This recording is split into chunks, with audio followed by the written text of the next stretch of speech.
Birthday celebrate ചെയ്യുന്ന രീതി ശരിയാണോ? നമ്മളൊക്കെ ഈ തവണ എന്താണെന്നുള്ളൊരു എക്സൈറ്റ്മെന്റ് താൻ എവിടെ നിന്ന് വന്നെന്ന് അറിയില്ല. മമ്മിനോട് പറയുന്നത് മമ്മി ഈ പക്ഷെ നല്ല സെലിബ്രേറ്റ് ചെയ്യണം, എനിക്ക് നല്ല കേക്ക് ഓർഡർ ചെയ്യണം എന്ന് അങ്ങനെയൊക്കെ പറഞ്ഞിട്ട് വിചാരിച്ച ഫ്ലേവറും കിട്ടിയില്ല. അന്നത്തെ വിഭാഗം ഫുള്ള് ഒരു ഡ്രൈ ആയ പോലെ ആ ഫ്രഷ്നെസ് ഇല്ലായിരുന്നു. എല്ലാവരും പണിത് എന്റെ വിധി ശരിയായിരിക്കും, പക്ഷെ ദൈവത്തിന്റെ അടുത്ത് പിന്നെ പോയിരുന്നു പ്രാർത്ഥിക്കുക. ഈ കരച്ചില്ല ഞാൻ എന്താ ഭഗവാനും എൻ്റെ അടുത്ത് എന്തെങ്കിലും തെറ്റുപറ്റും. എന്തെങ്കിലും 2-3 hours കഴിഞ്ഞപ്പം നൈറ്റ് ആയിരുന്നു.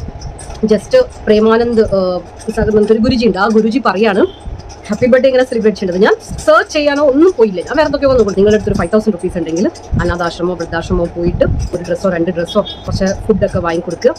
അതും പറ്റില്ലെങ്കിൽ ആശുപത്രിയിൽ വേണ്ടവർക്ക് പോയിട്ട് ചികിത്സയ്ക്കുള്ള ഒരു മരുന്ന് വാങ്ങിക്കൊടുക്കുക. നാമജപം ചെയ്ത് സ്പെഷ്യലായിട്ട് ഫുഡ് ഉണ്ടാക്കുക, ദൈവത്തിനും കൊടുത്തിട്ട് വെച്ചുകൊടുത്തിട്ട് നമ്മളും കഴിക്കുക.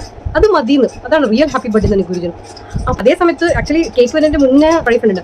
അവൾ വിളിച്ചിട്ട് ഞാൻ അങ്ങനെ പറഞ്ഞു, ഞാൻ വല്ല ഓർഫനേജും പോയി കൂടിയെന്നോ മാഡം. അതിൽ കൂടുതൽ ഭക്തിയിൽ ലയിക്കും തോറും ദൈവം നമ്മളെ ധർമ്മത്തിലേക്ക് പിന്നെയും കൊണ്ടുവരികയാണ്.